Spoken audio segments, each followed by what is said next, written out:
তো বন্ধুরা, আজকে চলো তোমাদেরকে দেখায় আলুর চচ্চড়ি কিভাবে তৈরি করা যায়। আর এই আলু চচ্চড়িটা রুটি, পরোটা, মুড়ি সবেতে খাওয়া যায়। তো একটা মোটা সাইজে আলু নিয়ে খোসাগুলো ছাড়িয়ে মাঝারি মাঝারি করে বুনে নিলাম লম্বা লম্বা করে।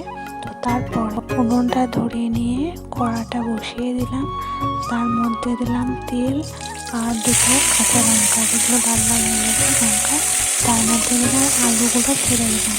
এরপর একটু আলুটাকে নাড়িয়ে চাড়িয়ে নিয়ে তার উপরে পরিমাণ মতন হলুদ, পরিমাণ মতন লবণ দিয়ে দিলাম। তারপরে আবার একটু নাড়াবো। এরকম অনেকক্ষণ ধরে নাড়ানোর পর যখন এগুলো একটু ভাজা ভাজা হয়ে গেছে, তখন তোমার জল দিয়ে দেবো পরিমাণ মতো। তো জল দেওয়ার পর এবার ঢাকা দিয়ে রেখে দেবো সিদ্ধ হওয়া অপেক্ষার পর। সিদ্ধ হওয়ার পর ঢাকাটা খুলে নিয়ে তো দেখবো জলটা মরেছে কিনা। তো তারপর দেখো আলু চচ্চড়ি